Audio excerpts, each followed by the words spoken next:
All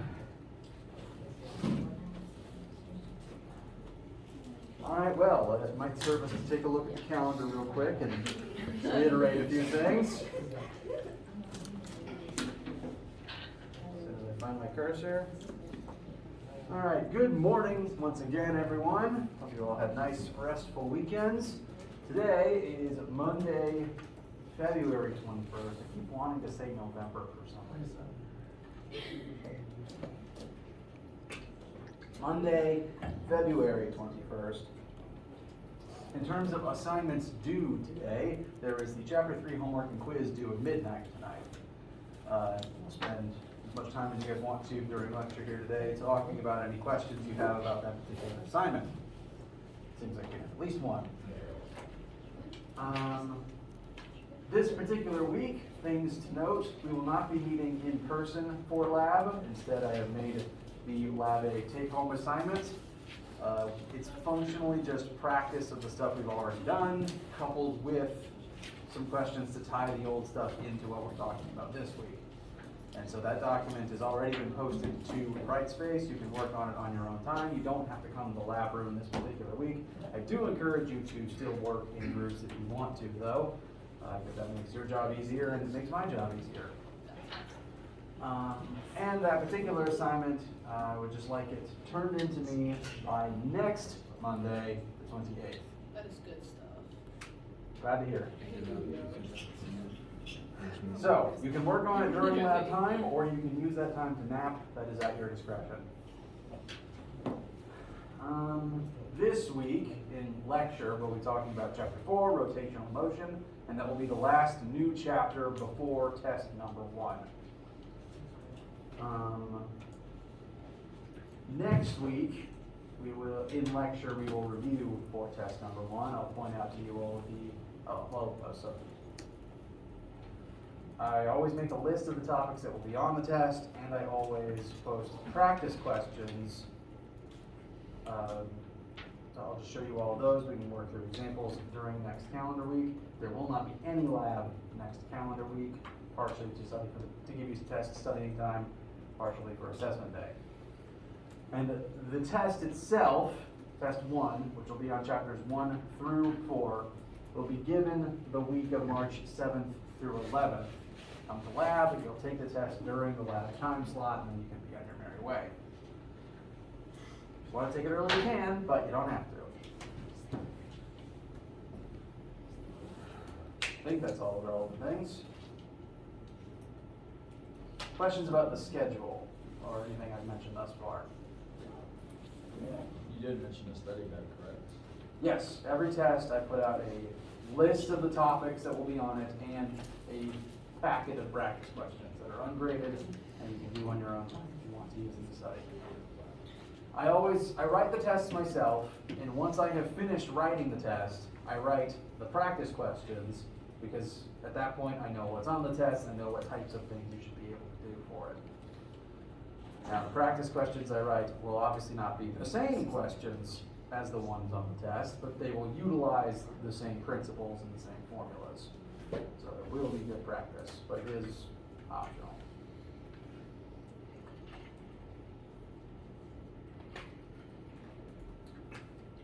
Any other thoughts, opinions, and haikus?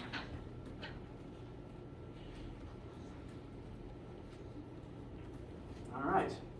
So, for the bulk of this week, we'll be doing Chapter 4, which again is the last new material before Test 1.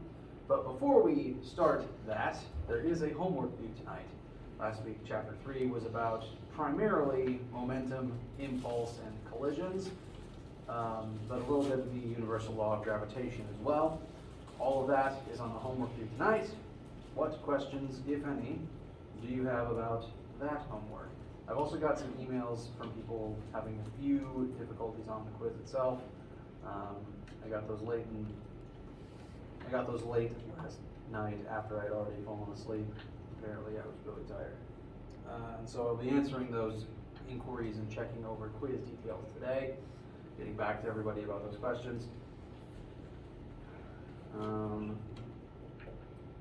So if you sent me an inquiry, I promise I did get the email. I'll be responding to it today. So, any other questions related to the homework and quiz due tonight? No, we had at least one hand up. Number 8, thank you. For some reason I forgot how to count in that split second.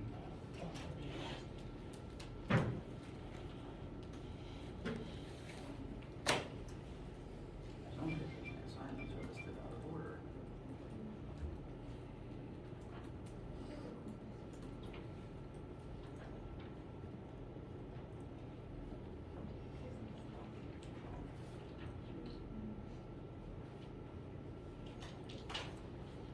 All right, chapter 3 homework. Let's look at number 8. This is a universal law of gravitation question. It's one I'm glad you asked about because the picture that you draw and how it is drawn is very important to how this one, to whether or not this one will make sense. This is a pretty visual question. So I'd rather it come with a picture, but sadly I'm not able to program it that specifically. So, we have a space station orbiting planet Earth. We know the height of that space station above the surface of the Earth. The altitude is very specifically height above the ground. So to start drawing picture, we have Earth. And we will have our poorly drawn space station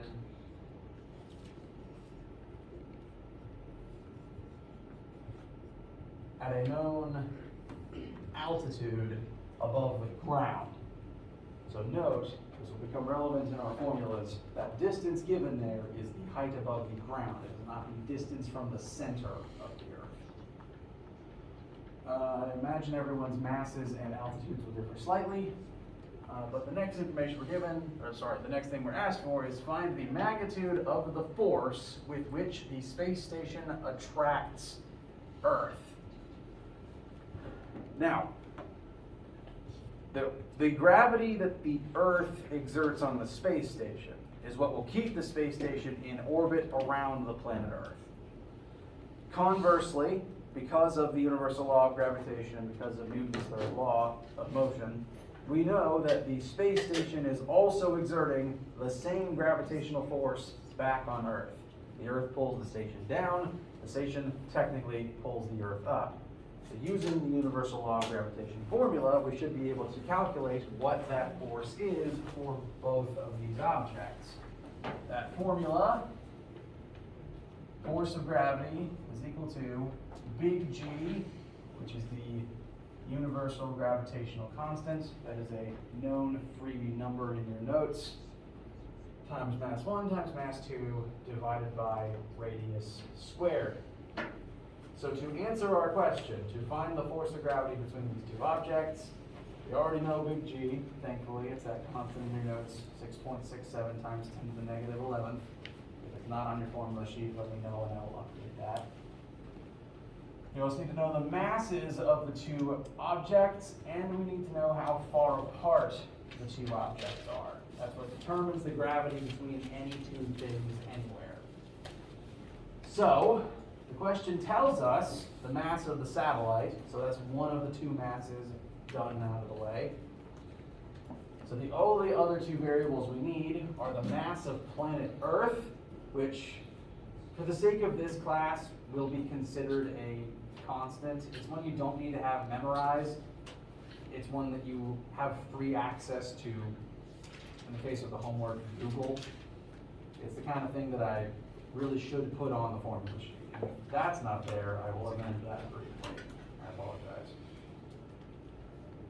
So listing our variables, mass, satellite,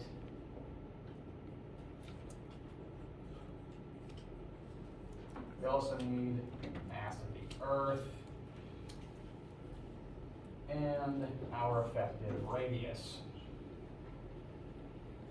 So, oh yeah, it lists the mass of the Earth in the question. Fantastic. So mass of the Earth is this, and the mean average radius of the Earth is 6,370 kilometers. So we are straight up given mass of the Earth, fantastic.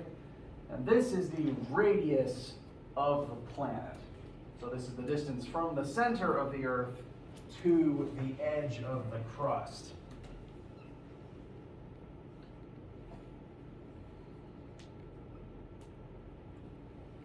Note, that is not the distance from the satellite to the center of the Earth. Now when this formula asks radius, it's specifically asking the distance from one center of mass to the other center of mass, which for small objects on Earth's surface is functionally just, how far apart they are.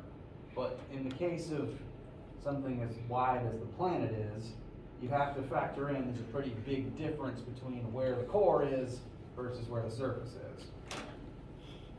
That big difference contributes to why the gravity on Earth's surface is different to the gravity, say, on top of a mountain versus the gravity if you burrow into the mantle. Things do get more intense the further down you go, and that's why the center of the Earth is molten from all that increased gravity and pressure. So to solve this, we're given the two masses, which is fantastic. One of them is huge, but we do know both of them.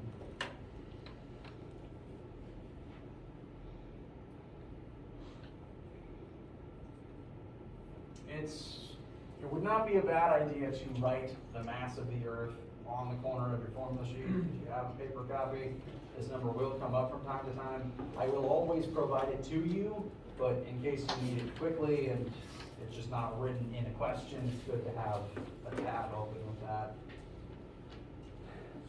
So we have our two masses, that's fantastic. We know what G is, because that is also a known constant in your notes, 6.67 times 10 to the negative 11th.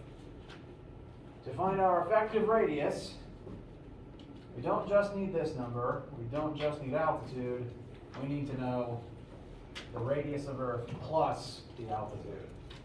Because that's how far apart the satellite is from the center of the Earth, and that is the center of Earth's gravitational effect.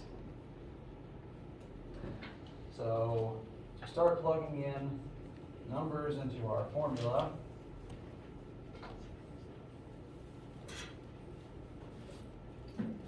big G is the same for everybody. Your mass of the satellite will probably vary question to question. Your masses of the Earth should all be the same. This is the typically accepted constant for the mass of our planet, which we had to find out experimentally. We didn't actually weigh the planet itself. And then for radius, we need to add radius of the Earth with the altitude. Fun fact, this drawing is not to scale in the slightest, by the way. To make this to scale, it would look a little more like this.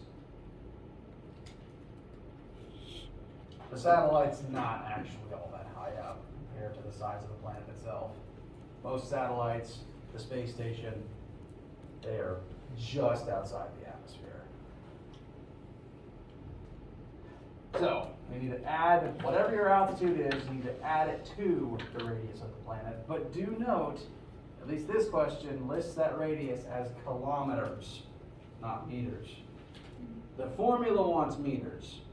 The formula specifies meters. So before you do your addition and before you plug anything in, you need to convert this to meters first, which, since meters are smaller, would give you a bigger answer. So the radius of the Earth in meters is 6,370,000. And to that number, you will add your altitude in meters and then square that sum. Yes? So, obviously this probably give you one of the masses, Mm-hmm. which makes things somewhat easier. Mm-hmm. Do you anticipate on the test, is it more likely we're going to get a problem like this, or is it more likely we're going to get the kind of problem where it's like more complicated and you have to kind of do this and that? And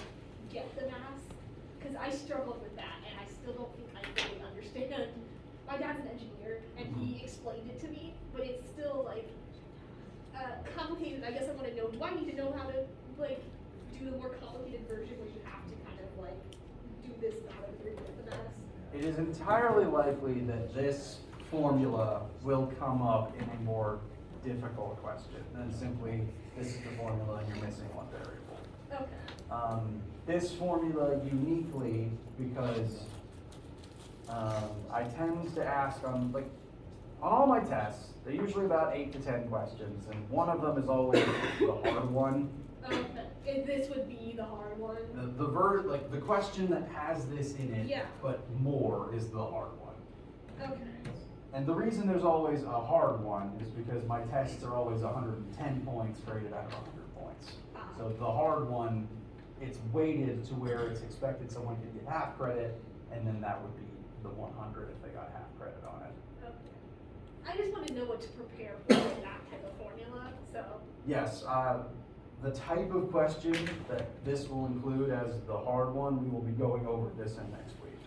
Make sure to point out this is why it could be difficult and this is what to do in this situation. Okay. The only reason I'm not going into more detail now is because it involves centripetal force, which we're learning about this week. Oh, is this something you haven't learned yet? Yes. Okay. That's why I didn't understand. Wait, was there a centripetal force question on this homework? No, it was the second, one of the quiz questions used the formula, but it was more complicated than this. I want to check that then. I did see your hand go up. I do want to. I do want to know what you want to know. I just need to check something real quick. Okay, that's a collision quiz.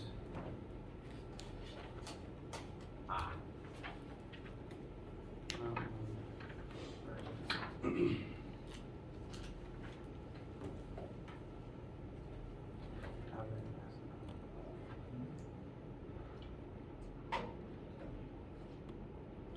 Okay.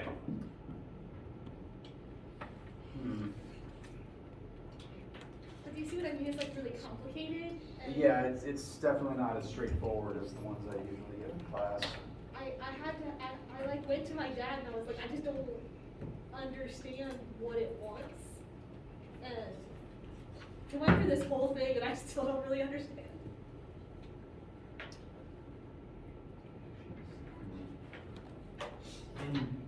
In short,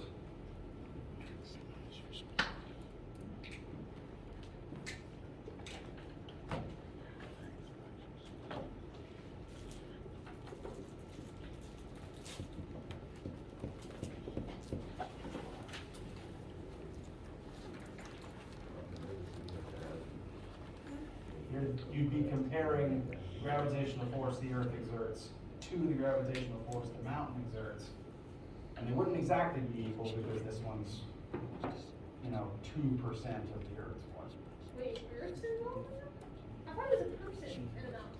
Well, the person's weight is the force the Earth exerts on it. Oh.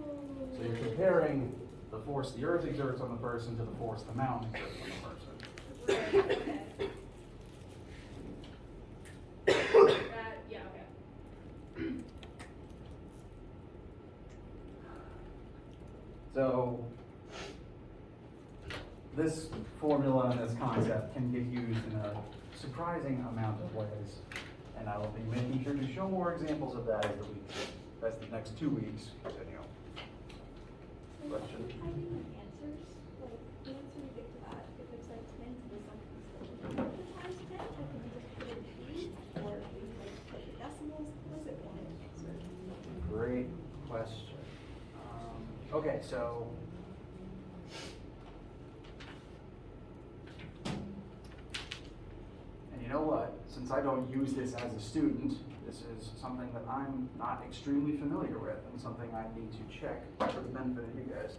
So I'm going to find my sample answer real quick and show you how I would input it.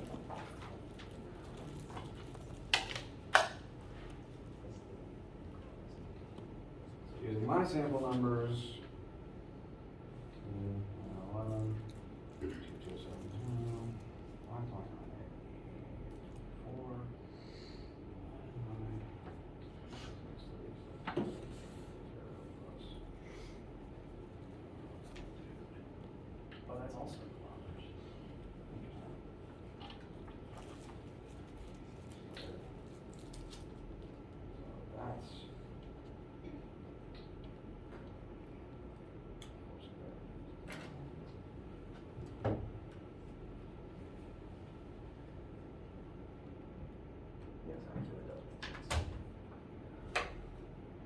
Okay, so my quickly calculated answer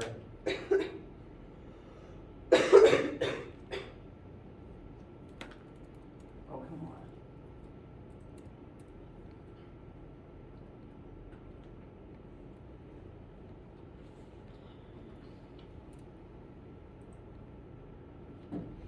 Okay, mine didn't end up being very long. I think it's just that my calculator, once you have like the 210 to the something, it just continues to leave it like that. That's the problem.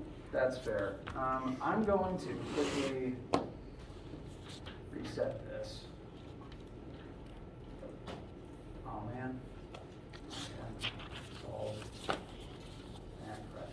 I'm gonna go to a different question real quick. So say that my correct answer was 19,335.7, and I was given that number in scientific notation. I could, using the tools, you start over.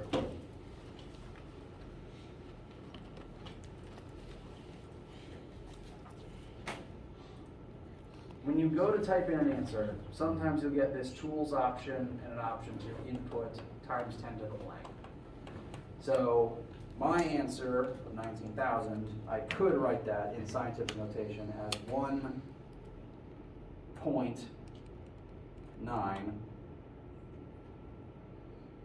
Press this button to get the times 10 to the, and that would be times 10 to the fourth. Does that help? Okay. I think, I'm not 100% certain. I don't want to accidentally cost someone points if I am incorrect here. But I would hope that if you did write in, did it do that automatically? 1.19. Okay, if you hit the E button, it loads up times 10 to the automatically, because the E does represent times 10 to the in your calculator. So just pressing the E button loads up that superscript, excuse me. Does that help? Okay, right. Yes? What did you end up using for the mass one in this one? So mass 1, with my sample numbers, was the mass of the space station. Because the two objects present exerting gravity on each other are Earth and the station. So you would need those two masses. So the two masses here, we've got Earth's mass here, M1, I'm not entirely actually certain about this, but I was just assuming that everyone's space station numbers would be randomized. Yes. Okay, so whatever your space station's mass is, mine's just 2,270, goes here. You're welcome. And whatever your varying altitude is, it needs to be converted to meters, added to Earth's radius in meters. After that addition, put it at the bottom and square it.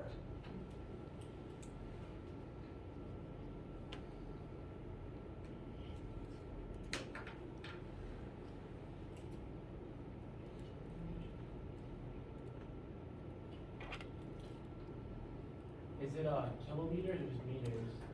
The formula wants meters, but all the distances listed in this version of the question are already in kilometers. So I guess you could add them as kilometers and then convert your answer into meters. Either way, they need to be added, and whatever you plug in there needs to be meters before you square it. Kilograms is the only thing we really use that isn't in its base default form. So meters, all formulas want meters as a rule.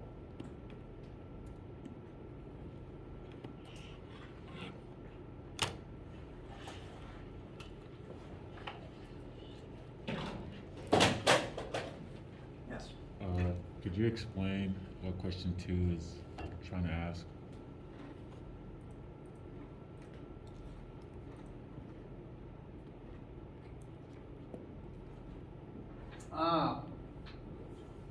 Good question. So,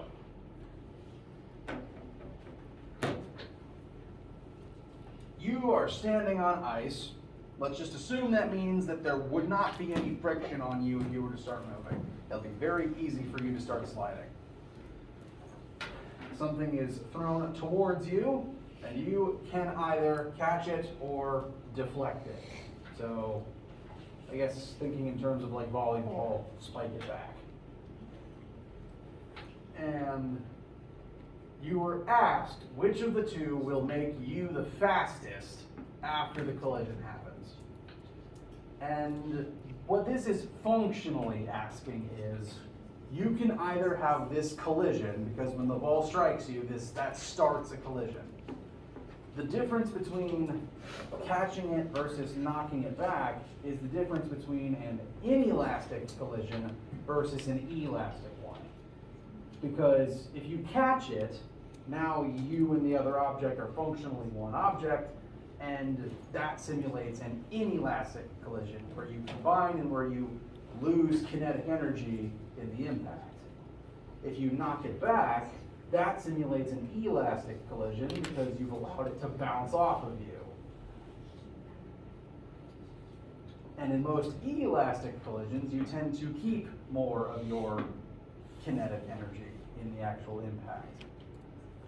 So, catching is inelastic, deflecting is elastic. Which of the two should allow you to move faster? Well, which of the two would set your final velocity to a higher value after the collision is done? Elastic. Elastic. Elastic collisions keep more energy, and they always tend to result in higher average velocities for the two objects combined. So, you should deflect the ball back to your friend. I could give us some sample numbers if we wanted to work this as an example, but primary thing to consider, elastic collisions, because kinetic energy is conserved, tend to result in higher velocities for all parties involved, or rather, greater changes in velocity for all parties involved.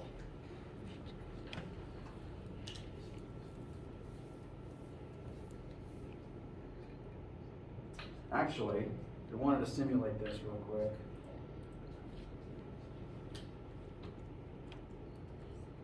I'm going to load up the simulator from lab last week.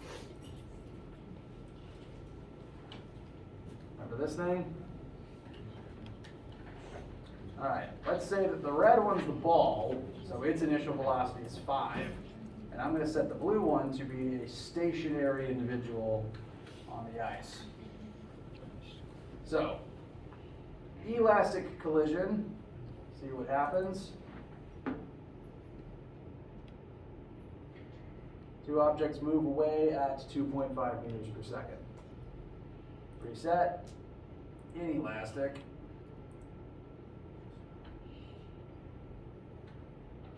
Your final velocity is 1.3 instead. So the elastic version does maximize your resulting final velocity because more kinetic energy is maintained within the impact. Inquiries, questions, concerns?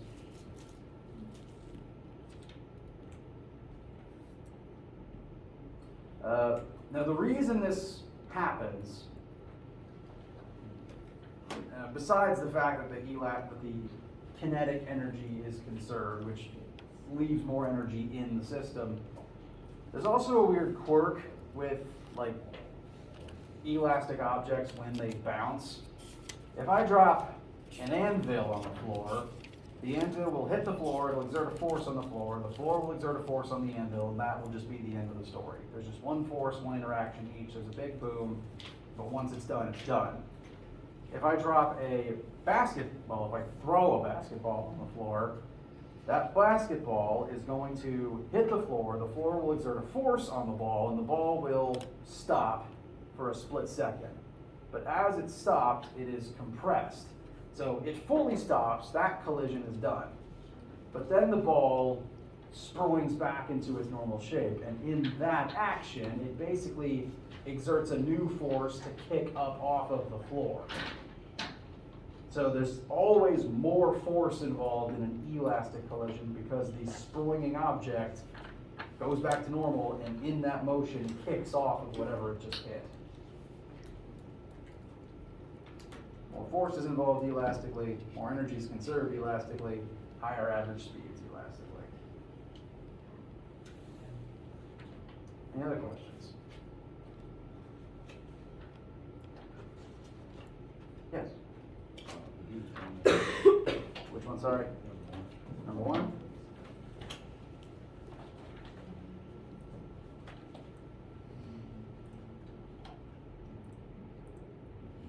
You did say one, right?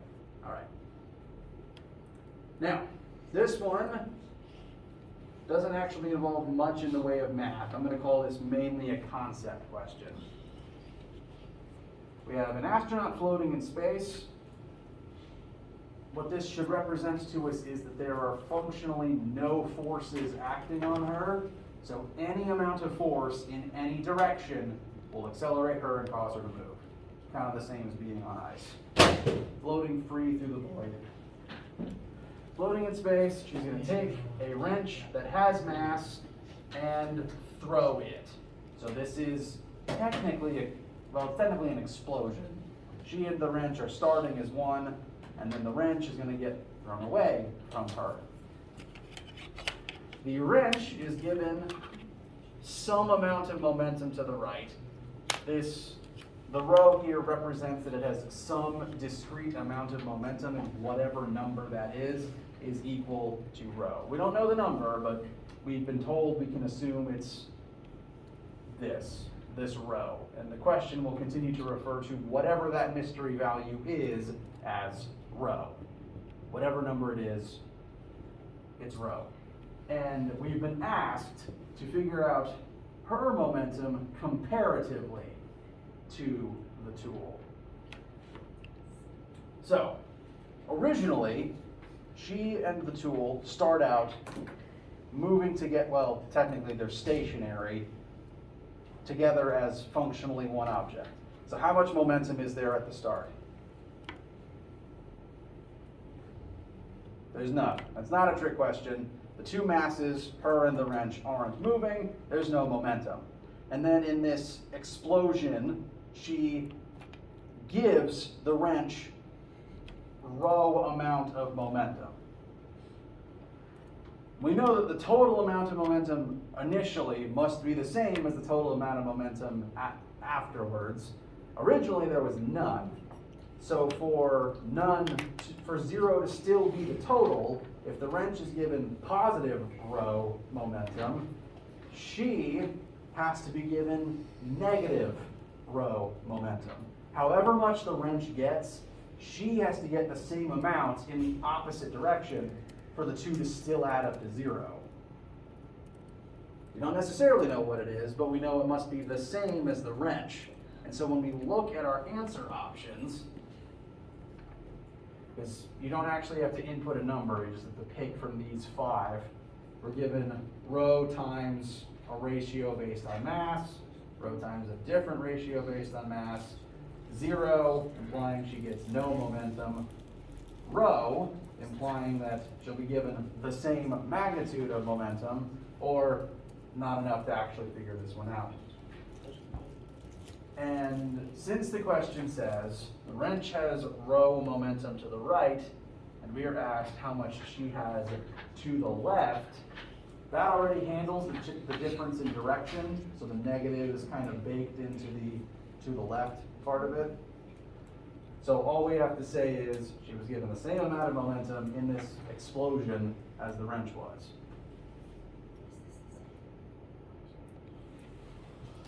Because that is the only way that from start to finish the momentum adds up to the same value of 0 from beginning to end. This also means that within the collision explosion, they had the same impulse, because they both started at 0 momentum and they both gained rho amount of momentum. They had equal and opposite impulses, which also lines up with what we've observed in collisions so far. Two objects in any collision together will always have the same but opposite impulse as they basically swap momenta with each other. How does that feel? Question? Could you go over number 5? 5.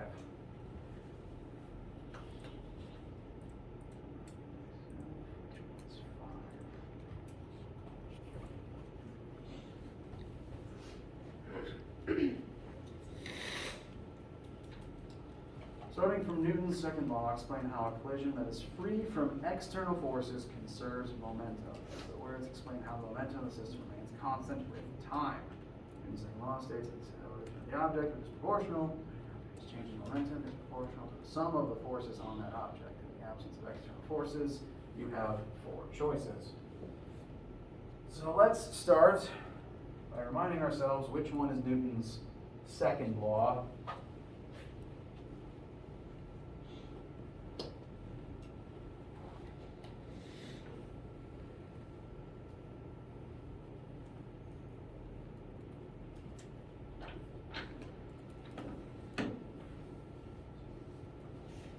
The first version we learned is just net force equals ma, which is still true, which is still correct.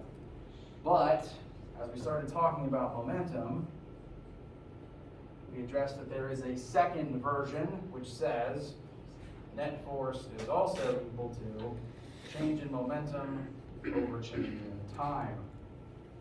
These are the same formula, just slightly rewritten.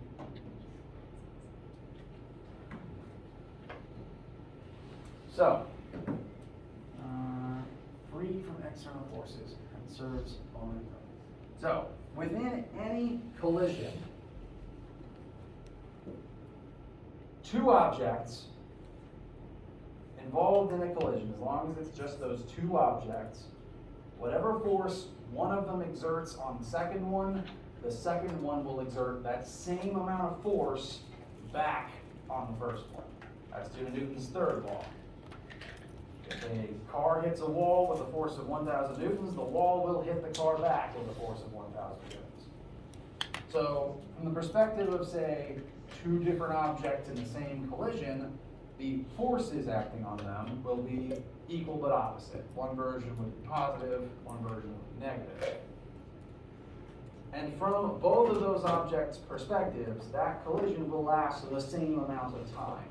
It's just the collision lasts 1 millisecond, doesn't really change based on the object's perspective. It's just a fact of it took this long for the crash to happen, it took this long for the energies and momenta to exchange. So if we were, say, using this formula to examine the forces and the change in momentum of 2 different objects involved in the same crash, their forces would be equal and opposite, the times would be the same, and therefore their changes in momentum would be equal but opposite. They would have to be. Same force, same time, same change in momentum. Just one would be positive, one would be negative, which shows us that momentum is conserved because whatever momentum one of them lost, the other one had to gain. It didn't vanish, it just switched places.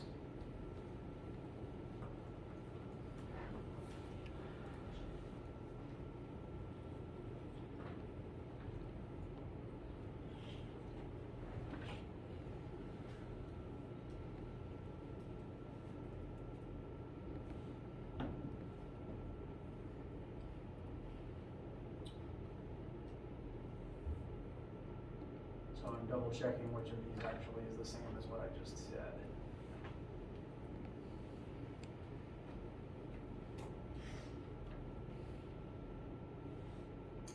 I think it's number 1. Application Newton's third law says that in the final momentum of each colliding object, equal and opposite collided with, since the final momenta cancel out when sum, the change in the momentum of the system is 0. First law. It's definitely not number 2 because the 2 objects can have different changes in velocity. 3 internal forces, the sum of the internal forces. I don't like that one either. And then number 4, only internal forces present. It's definitely not number 4 because some crashes simply do not conserve kinetic energy. So that does leave number 1 as our best choice. What? Friendly reminder that I am a flawed human and I make mistakes sometimes. Okay, Newton's first law. Only the internal forces. I think it's number 3. Think it's 3? Yeah. Alright. You have to hit play first. Yes, thank you. I do not use this as a student very much. Alright, number 3, just to double check, it does also say, maybe it says what I was trying to say better. On the internal forces, which is to say the force they exert on each other, the sum of the internal forces, force on the momentum of the system, that's what this formula tells us. By Newton's third law, the internal forces add up to 0, the momentum of the system is also 0. Yes, 3 does attempt to say what I was trying to say, and that's why it's the correct answer.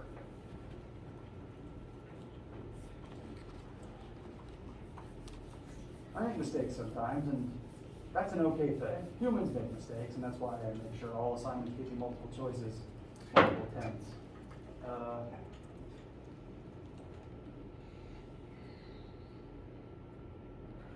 Mistakes are okay.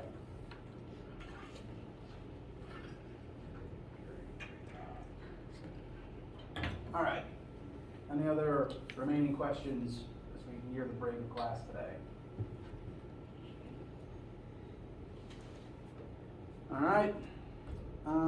So before we break, I just want to show you what we'll be looking at for the rest of this week. You do not need to begin obsessively writing everything down. Chapter 4 is going to be about rotational motion. We'll be utilizing all the stuff we have already learned, simply applying it to a slightly different way of thinking.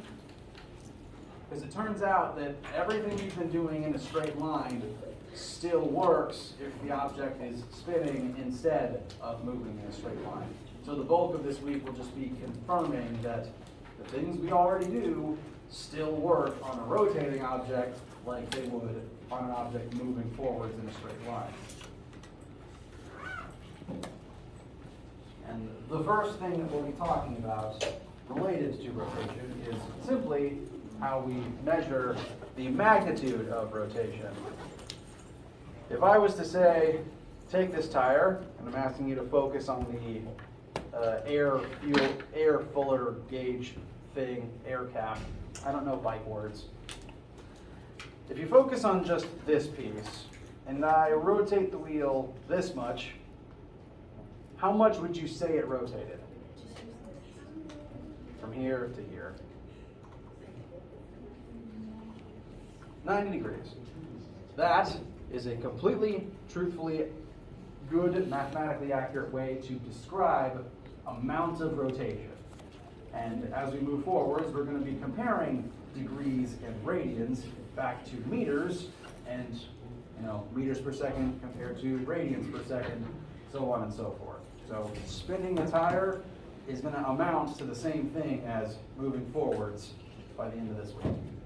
And all the same logic will apply. And I'm going to be using this thing all week. So, we're at the end of class, and I don't want to hold you. As a reminder, you do not have to come to the lab room today. The lab assignment is posted to Brightspace. I will send out a reminder email of that fact.